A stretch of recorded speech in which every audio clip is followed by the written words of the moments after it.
Bienvenue ce matin, bonjour, soyez vraiment les bienvenus avec nous pour ce live. Ce matin, on veut célébrer le roi des rois à travers de ces chants, qu'on puisse se tenir debout là, partout où on est dans notre salon, qu'on puisse frapper dans les mains et célébrer, déclarer que la joie de notre Dieu est notre force. On y va ensemble. Bien que des larmes coulent, mon chant se lève à toi. Bien que mon cœur souffre, mon chant se lève à toi. Tant que j'existerai, je louerai ton nom. Quand vient la détresse, je lève les yeux vers toi. Quand le feu rougit, je lève les yeux vers toi. Tant que j'aurai l'espoir, je louerai ton nom. Alors nous ensemble on le déclare, la joie du Seigneur est ma force. La joie du Seigneur est ma force. Dans mes épreuves je danse, dans la vallée je chante. La joie du Seigneur est ma force. Que ma foi s'élève jusqu'à toi quand je ne te vois pas. Que ma foi s'élève jusqu'à toi quand je ne t'entends pas. Dieu de miséricorde, je louerai ton nom. Brillant de lumière, tu resplendis, Seigneur. Et dans ta présence, je reprends lui, Seigneur. La porte quand je dis, je louerai ton nom. Oui, la joie du Seigneur, la joie du Seigneur est ma force. La joie du Seigneur est ma force. Dans les épreuves je chante, dans la vallée je chante. La joie du Seigneur, oui, la joie du Seigneur. La joie du Seigneur est ma force. La joie du Seigneur est ma force. Dans les épreuves je danse, dans la vallée je chante. La joie du Seigneur est ma force. Dans la vallée de l'ombre, tu es mon bouclier. Toujours à ma droite, quand je suis épuisé. Je sens la voix m'appeler, Jésus me voici. Je marche sur les vagues, car je veux tout partir. Oh, la joie du Seigneur est ma force. On y va ensemble. La joie du Seigneur est ma force. Dans les épreuves je danse, dans la vallée je chante. La joie du Seigneur est ma force. La joie du Seigneur est ma force. La joie du Seigneur est ma force. Dans les épreuves je danse, dans la vallée je chante. La joie du Seigneur est ma force. Alléluia, je déclare. Qui suis-je pour que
toi, Seigneur, de t'appartenant, Seigneur, et quelle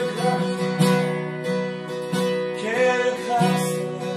Nous voulons chanter cette grâce, chanter ton amour, chanter que tu es grand, Seigneur, que tu es infiniment grand, Seigneur.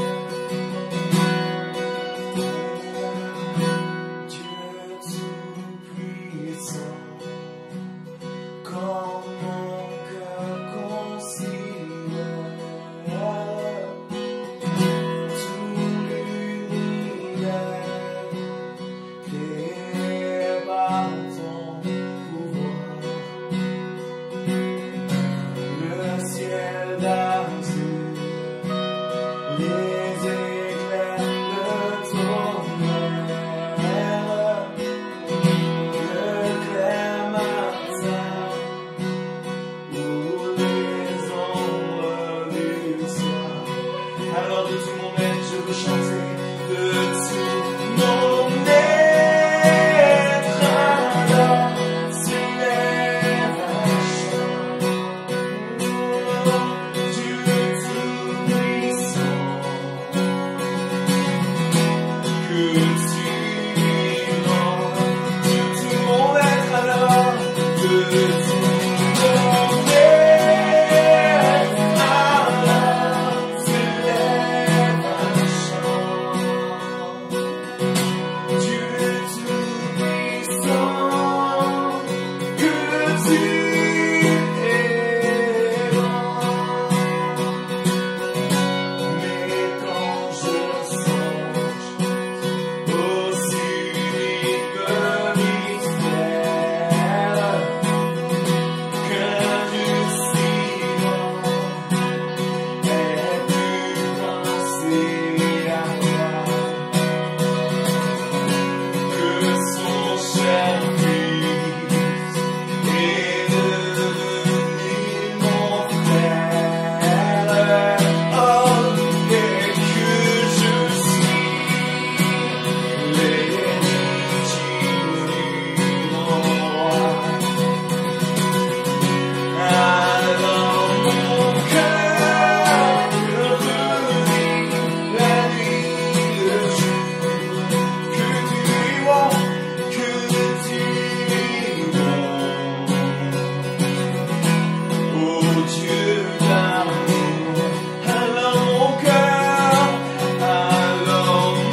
cœur revit la nuit, le jour, que tu es bon. Oh Dieu d'amour, quand mon sauveur éclatant de lumière se lèvera de son trône éternel, et que les sangs, les douleurs de la terre, que je pourrais voir les splendeurs de son ciel. Je redirai dans son divin séjour. Rien n'est plus grand que ton amour. Je redirai dans son divin séjour. Rien n'est plus grand que ton amour. Je redirai dans son divin séjour. Non, rien n'est plus grand, rien n'est plus grand que ton amour. Déclare de tout ton cœur, de toute ta voix, je redirai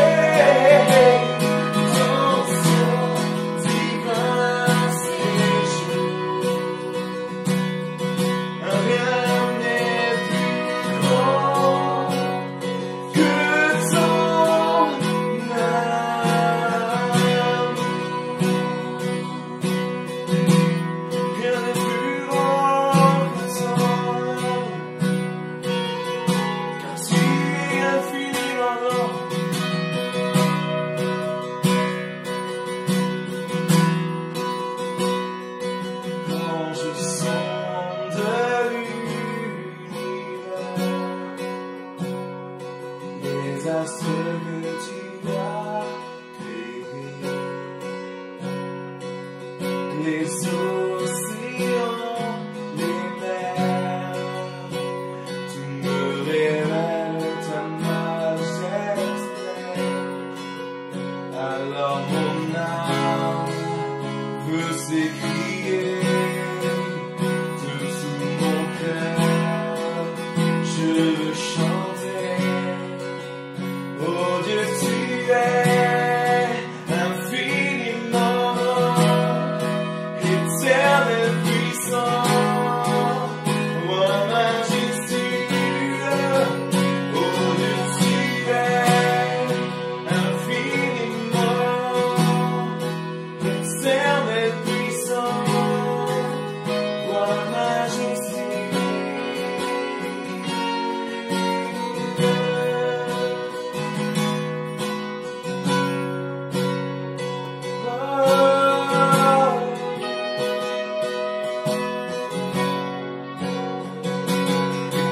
Je songe que tu m'as fait, et tu t'es révélé à moi, et que pour moi tu as tout fait.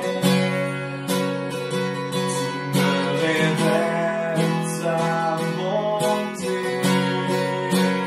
alors mon âme veut s'écrier.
So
était l'arbre de la création, mon Fils unique du Très-Haut.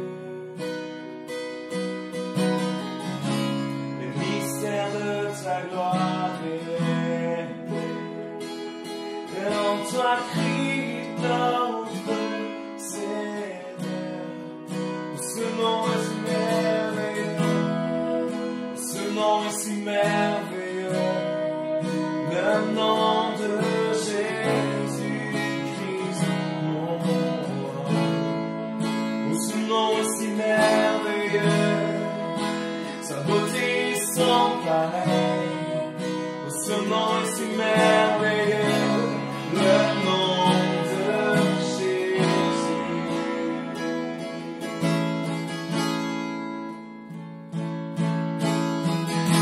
Tu n'as pas voulu laisser sang, alors Jésus t'est venu, et ton amour a vaincu, ton amour a vaincu mon péché.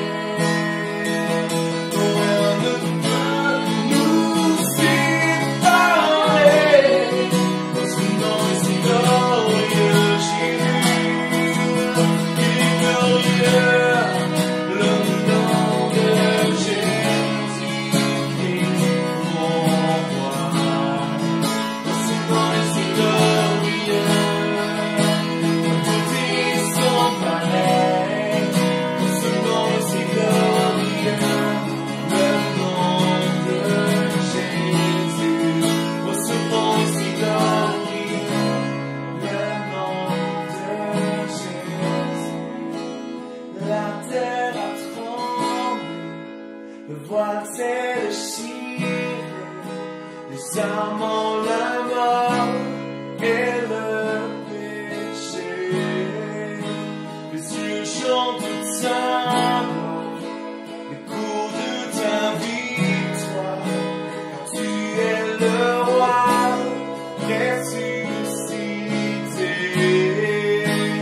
Tu es sans rival, tu es sans égal, Dieu tu triomphes à tout jamais.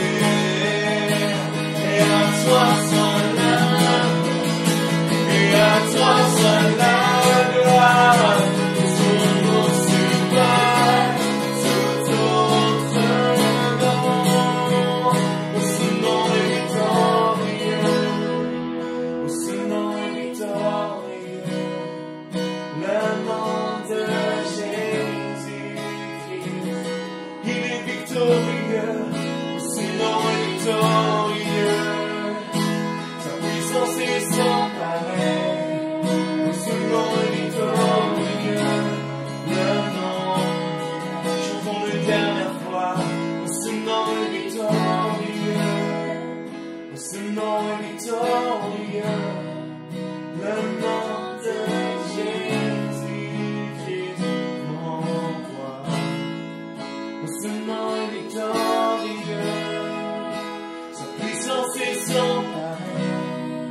Oh, ce nom est victorieux, le nom de Jésus.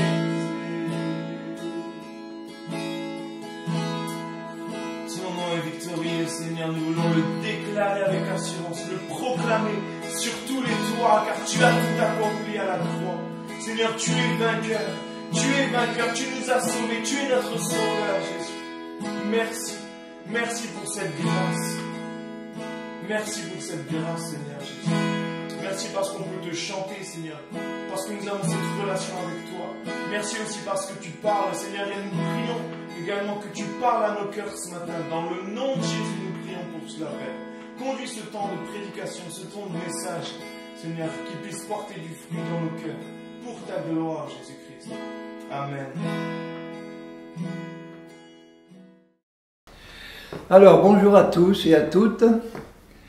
Heureux, non pas de vous revoir, mais de savoir que vous me voyez.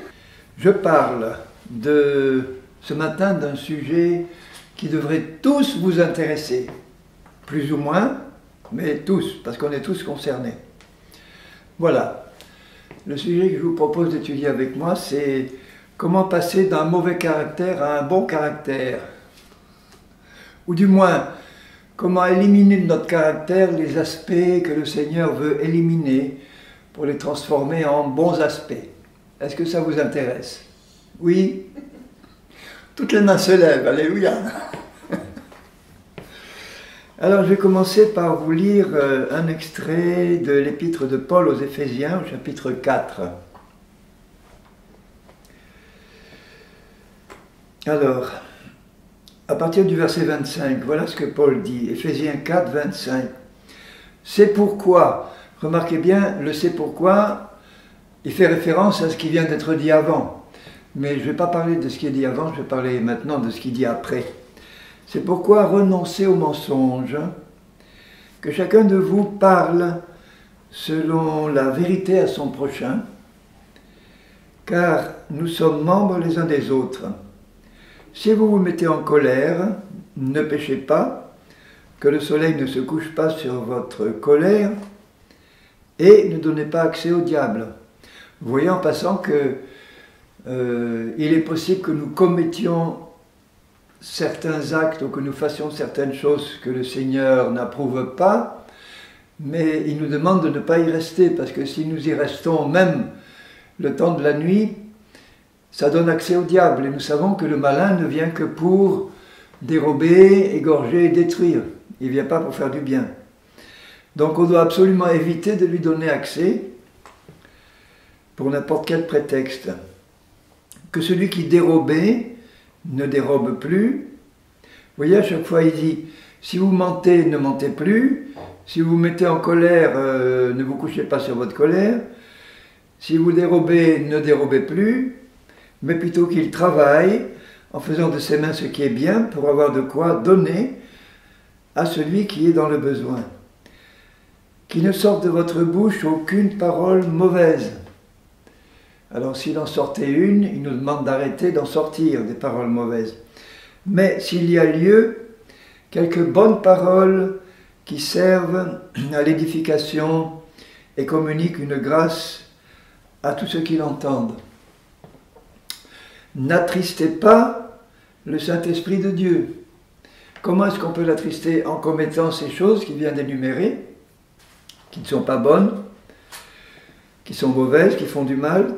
N'attristez pas le Saint-Esprit de Dieu, par lequel vous avez été scellés pour le jour de la rédemption. Il faut qu'on réalise que parfois nous attristons l'Esprit de Dieu quand nous commettons ces choses qui viennent de la chair. Et il se réjouit quand nous nous repentons. Et quand nous recommençons, il s'attriste. Il se réjouit quand nous nous repentons. Donc, pour éviter à notre cher Saint-Esprit ces montagnes russes de tristesse et de réjouissance, obéissons à ce qu'il dit maintenant. Alors écoutez bien la suite. Que toute amertume, toute animosité, toute colère, toute clameur, c'est quoi une clameur? C'est quand on pousse des cris. Toute calomnie. La différence entre la calomnie et la médisance. La médisance, c'est dire un mal qui existe. La calomnie, c'est inventer un mal qui n'existe pas. Et le répandre. Que toute espèce de méchanceté, toute espèce de ce qui est mauvais aux yeux de Dieu, disparaisse du milieu de vous. Soyez bons les uns envers les autres, compatissants, vous pardonnant réciproquement comme Dieu vous a pardonné en Christ. Alors quand je lis ça, notamment les deux derniers versets là, ou le dernier verset 31, que toute amertume, toute animosité, toute colère, toute clameur, toute calomnie, toute espèce de méchanceté disparaisse du milieu de vous. Alors, est-ce qu'on réalise que c'est un commandement du Seigneur et est-ce qu'on y attache quand même une certaine importance? Parce que quand le Seigneur dit que tout ça doit disparaître, je ne dois pas me dire « Oh, pour moi, si j'arrive à 90% de disparition, je m'en contente. Hein. Bon, Seigneur, je fais ce que je peux et c'est bon. » Qu'est-ce qu'il va me dire, le Seigneur? Que dit ma parole, mon petit chéri? Que dit ma parole? Ma parole t'ordonne d'éliminer de ta vie, de ton cœur, de tes paroles, de tes actes, toute espèce de méchanceté. Donc voilà le but qui est devant nous. Maintenant, il y a le moyen d'y arriver. Si le Seigneur nous ordonne quelque chose dans sa parole, c'est que forcément nous sommes capables d'obéir, sinon il ne serait pas juste, sinon il serait un tyran qui impose quelque chose d'impossible à réaliser, et ça ce n'est pas le caractère de notre Dieu. Il faut réaliser, la première étape de la solution, c'est de réaliser que si le Seigneur nous l'ordonne, il nous en a rendu capables. Il faut bien intégrer cette pensée. Il y a des chrétiens qui sont bloqués sur le fait qu'ils constatent qu'ils sont incapables de faire quelque chose. Ils essayent, ça ne marche pas, bon, ils se repentent, d'accord, ils sont pardonnés, ils réessayent, ça ne marche pas, ils réessayent de toutes sortes de manières possibles pour eux, ça ne marche pas. Et le résultat, c'est qu'ils se disent, il n'y a pas moyen d'y arriver, donc j'abandonne, je baisse les bras, et je me contente de mon niveau actuel. Ça veut dire qu'ils n'ont pas compris de quelle manière ils peuvent y arriver. Parce que si le Seigneur le demande, il y a une voie qui est la bonne. On essaye toutes les autres, il n'y en a aucune qui marche. On ne voit pas la bonne, et du coup on baisse les bras et on arrête. Et à ce moment-là, on va continuer à désobéir à ce que le Seigneur nous demande, que toute méchanceté, clameur, colère, animosité, amertume disparaissent. Quand ça disparaît, ça veut dire quoi? Ça veut dire qu'on ne le voit plus. On ne l'entend plus. C'est plus dans notre paysage. Si tout ça disparaît, nous nous trouvons dans un joli paysage magnifique des Alpes de Haute-Provence ou des Alpes-Maritimes, où tout est beau, où tout est merveilleux autour de nous, les abeilles butinent, elles ne piquent pas, les fleurs embaument, la nature est merveilleuse, pas de soucis, pas de problème. Bon, ça, c'est le but final.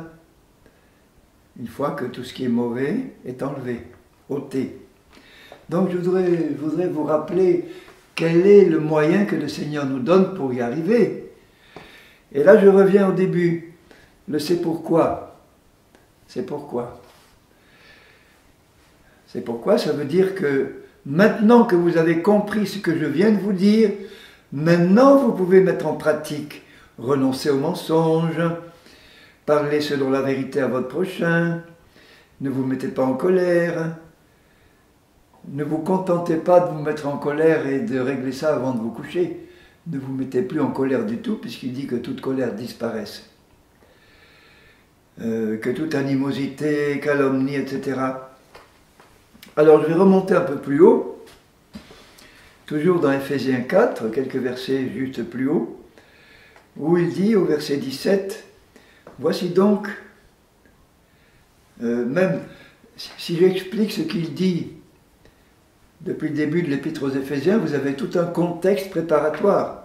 Donc je n'ai pas le temps de le faire maintenant, mais si vous relisez rien que les 3 premiers chapitres de l'Épître aux Éphésiens, Paul expose en détail tout ce que nous avons en Christ, tout ce que nous sommes en Christ, qu'est-ce qui est contenu dans l'héritage qui nous a été légué par Christ, quelle est notre identité en Christ. Il expose ça sur 3 chapitres, et à la fin du premier chapitre et du 3e, il prie. Il fait des prières pour les Éphésiens, et en fait, le résumé de ces 2 prières, on peut le dire ainsi, il prie pour que les yeux des Éphésiens, les yeux de leur cœur, s'ouvrent à la réalité spirituelle qu'ils ne voient pas encore, mais qu'ils ont besoin de voir pour être prêts à faire ce qu'il va demander au chapitre 4. Et le début du chapitre 4, il dit, voilà, le Seigneur a donné un certain nombre de ministères, apôtres, prophètes, évangélistes, pasteurs, enseignants, pour le perfectionnement des saints, jusqu'à ce qu'ils arrivent à l'état d'hommes et de femmes parfaits. Donc il y a une progression dans la compréhension du message, dans la mise en pratique du message, mais le but doit être sous nos yeux. Le but, c'est que tout ce qui est mauvais disparaisse du milieu de vous, disparaisse complètement à 100%. Et si on n'a pas dans la tête la certitude que Dieu veut nous faire atteindre ce but, si on a dans notre cœur la certitude qu'on n'y arrivera jamais parce que j'ai tout essayé et ça ne marche pas, on n'y arrivera pas. Il faut passer par le chemin que nous indique le Seigneur, c'est-à-dire réfléchir sur l'œuvre de la croix, sur ce que Christ a accompli, non seulement pour effacer nos péchés, mais pour prendre en lui notre vieille nature de péché, la mettre à mort, et par sa résurrection, créer en nous une nature nouvelle semblable à la sienne.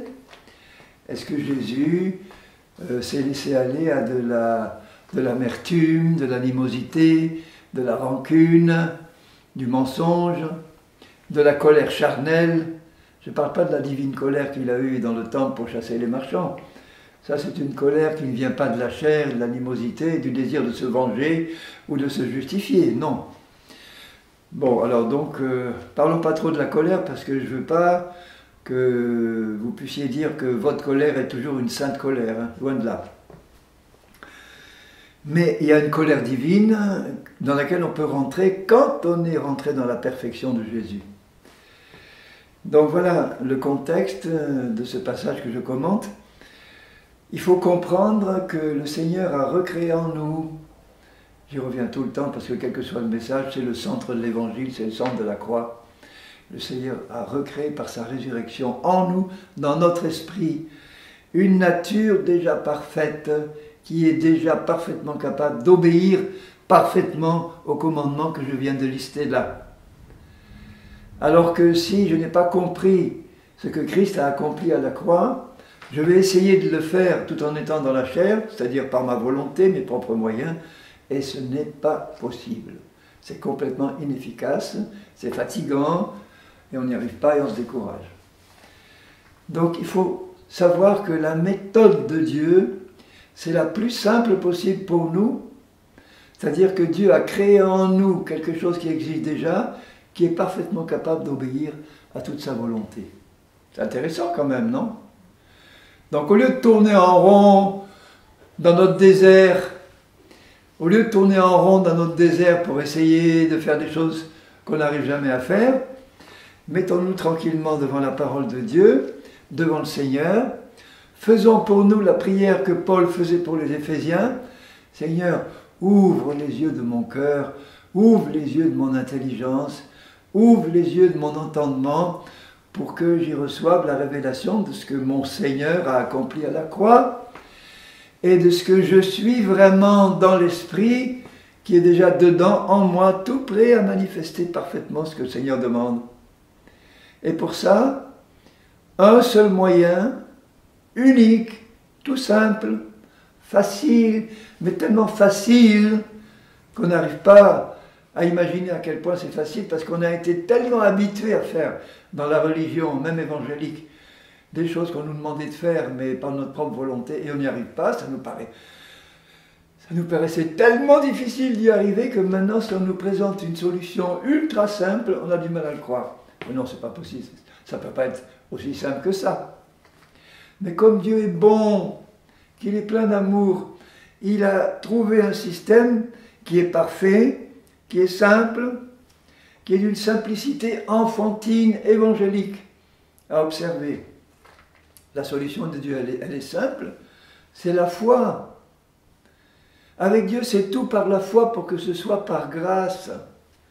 C'est-à-dire la foi consiste à croire dans notre cœur que ce que Dieu dit est vrai. Cherchons pas à midi à 14 h en essayant de couper les cheveux en quatre. Cherchons à connaître ce que Dieu dit dans sa parole, comptons sur son esprit pour qu'il nous le fasse comprendre, et ensuite, une fois qu'on l'a compris, Dieu nous dit simplement, crois-le. Crois-le tout simplement. crois seulement. Qu'est-ce que vous avez fait pour être sauvé? Est-ce que vous avez tourné en rond dans un désert pendant des années pour accomplir des œuvres qui vont vous permettre d'être sauvés, pour y arriver enfin, après avoir obéi à des tas de commandements, obéi à des tas de règles, sans en oublier une seule? Est-ce que c'est comme ça que vous avez reçu votre salut?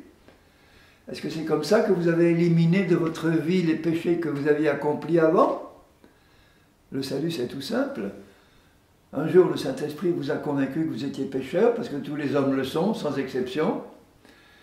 Il nous a convaincu que Christ était mort pour nos péchés, et il nous a accordé la repentance, c'est-à-dire réaliser que ce qu'on faisait était mauvais, et nous tourner vers Dieu pour que, en nous reconnaissant pécheurs devant lui, en lui disant « Seigneur, je sais que Jésus maintenant a pris mes péchés à la croix, et que si je le reçois dans mon cœur, ils sont tous effacés. » Alors, est-ce que c'était difficile pour nous d'avoir nos péchés effacés, alors que c'est Jésus qui a accompli tout ce qui est difficile, c'est lui qui l'a accompli? Nous avons reçu par la foi un plein pardon. Ça veut dire que tous nos péchés, par une simple foi, en l'œuvre de Christ, en croyant simplement que ce qu'il a fait à la croix, c'est vrai, tous nos péchés ont été effacés. Là, Éphésiens nous apprend en plus que dans l'héritage, il n'y a pas que l'effacement des péchés, il y a le fait qu'on est délivré de toute la puissance des ténèbres, il y a le fait que nous sommes guéris de nos maladies et de nos infirmités en Christ. Tout ça, c'est dans notre héritage céleste, mais pour qu'on en bénéficie, il suffit de croire simplement que c'est pour nous. En ce qui concerne le changement de caractère, notre mauvais caractère charnel qu'on avait tous en arrivant à Christ, il veut le remplacer par le super bon caractère de Christ, qui est parfait en amour, en paix, en joie, en sainteté, en justice, en bonté, en bienveillance, en patience, en douceur. Ça, c'est le caractère de Christ. Mais imaginez-vous que ce caractère de Christ, c'est le nôtre, dans la nouvelle nature qu'il nous a donnée en lui, qui est notre esprit régénéré, qui se trouve à l'intérieur de nous maintenant, et dans lequel se trouvent le Père, le Fils et le Saint-Esprit, dans leur plénitude. Tout est prêt, le colis est prêt là à être livré, il contient tout ce qu'il faut pour obéir parfaitement à tous ces commandements que je viens d'énumérer. Donc une fois que j'en ai pris connaissance, que je sais dans mon cœur que ma vraie personne, c'est pas celle que j'ai connue jusqu'à présent, avec tous ses défauts, donc en particulier tous ces aspects de mauvais caractère qui peuvent encore rester, et que Jésus veut remplacer par son bon caractère. Donc je réalise que d'un coup, ça peut être quelque chose qui peut être vécu instantanément, puisque déjà ça existe en moi dedans. La nouvelle nature que Dieu m'a donnée, c'est pas à moi de la créer, de la fabriquer ou d'y accéder par un processus long et pénible. Jésus crée une nouvelle nature en moi qui est à l'image de la sienne, toute prête à fonctionner, bien vivante. Elle n'est pas morte et enterrée, celle-là. Elle est bien vivante au-dedans de moi. Et le seul moyen, tout simple, qui me demande d'utiliser pour que cette nouvelle personne-là puisse sortir de là où elle est et se manifester, c'est croire que je suis cette personne-là, que Dieu dit que je suis. Mais ne me dites pas que c'est difficile de croire à quelque chose qui existe déjà, pour le manifester. Devant la tombe de Lazare, Jésus a dit à Marthe et Marie, qui venaient pleurer sur leur frère mort depuis 4 jours et qui sentaient déjà, Jésus dit à Marie, « Crois seulement et tu verras la gloire de Dieu. » Il dit à Jairus, à qui on venait d'annoncer la mort de sa fille, « Crois seulement, ne crains pas. » Ne crains pas, crois seulement. Crois seulement, ça veut dire crois seulement. Seigneur, donne-moi une façon plus simple encore de l'expliquer. Seulement crois. Crois uniquement. Uniquement crois. La seule chose que je te demande, c'est de croire. Ah, mais Seigneur, c'est pas facile de croire à ça. Comment c'est pas facile de croire à ça? Tu as passé ta vie à croire à des mensonges. Tu es parfaitement capable de croire à la vérité. Arrête de croire à tout ce que tu as vu jusque-là dans ton caractère et dans ta nature. Arrête de croire que c'est ta vraie personnalité. Arrête de croire que tu es comme ça depuis toujours, parce que c'est en fait ça qui t'empêche de croire à la vérité. Tu as été tellement conditionné par ton passé à croire que ton caractère actuel, ton caractère de cochon actuel, là je parle à certains, pas à tous, c'est le tien depuis toujours et ça le sera tout le temps. Non, c'est un mensonge. Arrête de croire. Utilise la foi que Dieu t'a donnée pour la déconnecter du mensonge et la connecter à la vérité. La foi, c'est un simple fil que tu peux brancher sur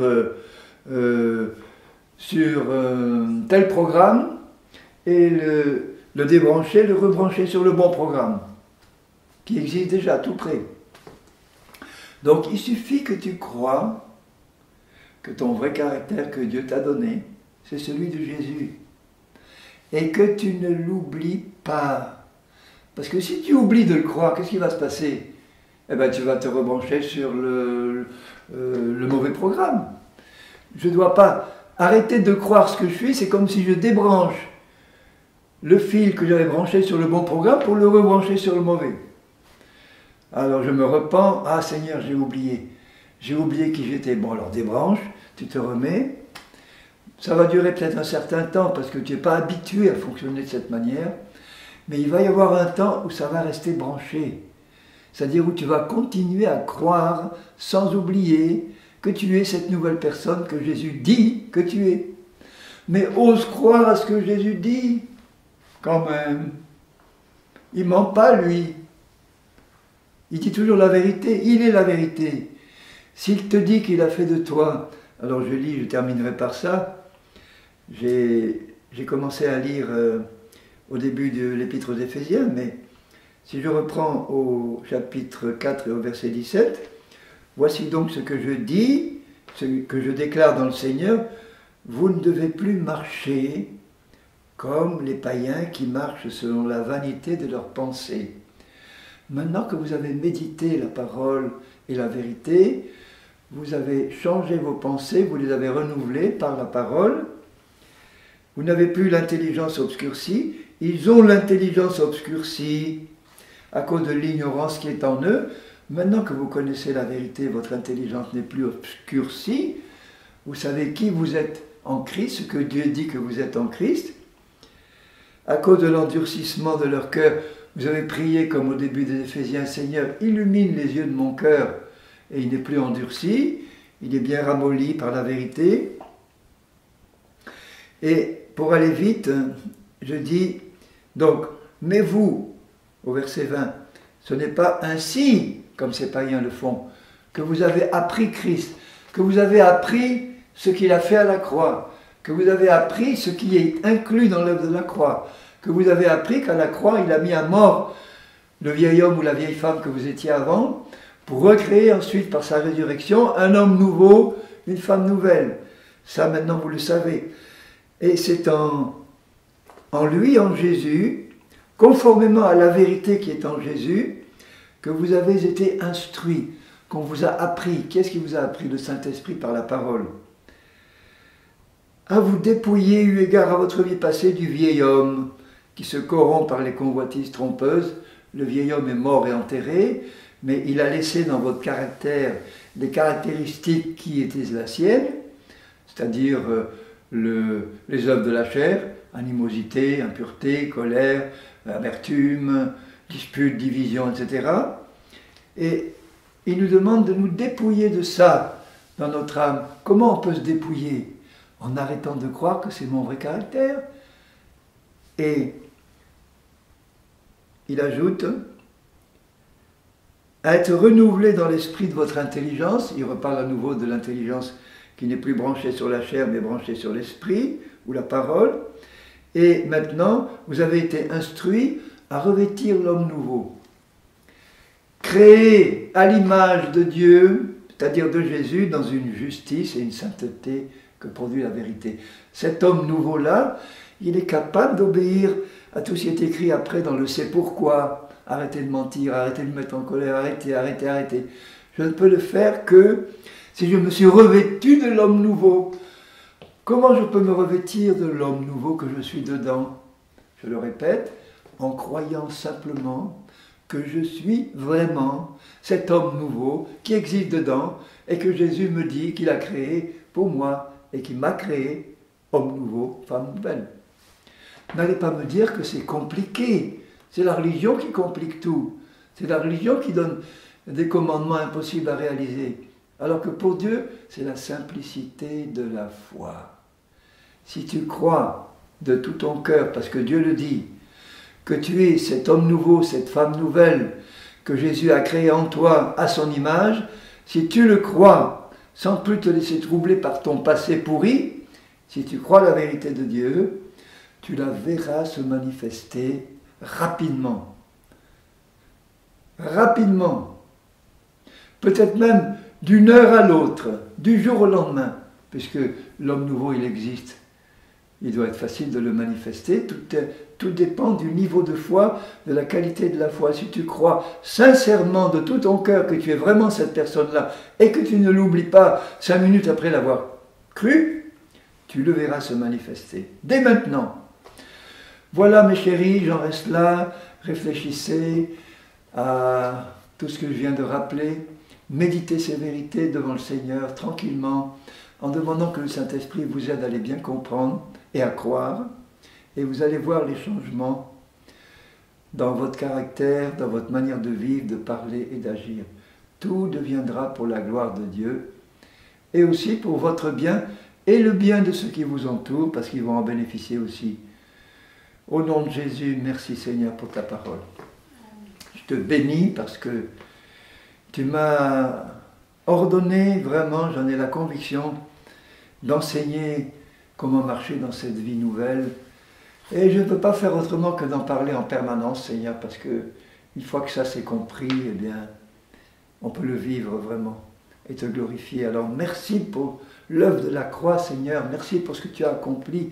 Continue d'ouvrir nos yeux à la vérité de Dieu et aide-nous à le mettre en pratique comme il est écrit là dans ta parole, Seigneur, et je sais que tu le feras. Soyez bénis tous au nom de Jésus. Je vous embrasse dans le nom du Seigneur. Amen.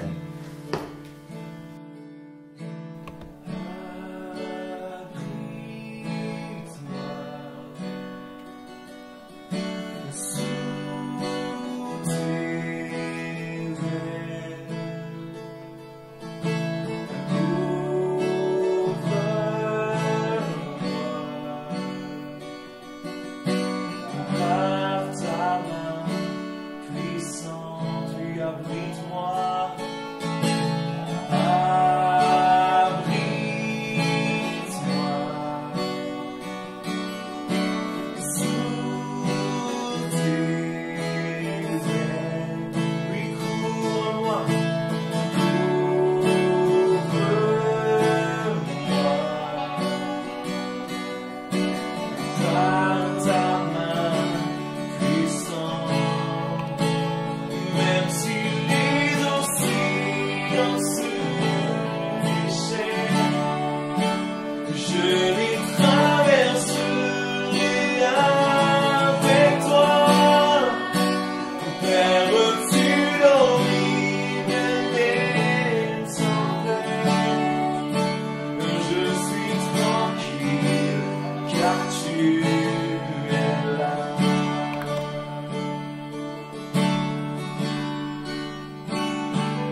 l'océan se déchaîne, lorsque la tempête fait rage. Nous croyons vraiment, comme la Bible nous le dit, eh bien, nous sommes tranquilles parce que notre Dieu est avec nous. Il est à nos côtés jour après jour et il veut calmer les tempêtes de nos vies. Nous puissions simplement s'accrocher à cette promesse. Nous puissions méditer sa parole et le rechercher jour après jour. Que Dieu vous bénisse pleinement. On se donne rendez-vous la semaine prochaine.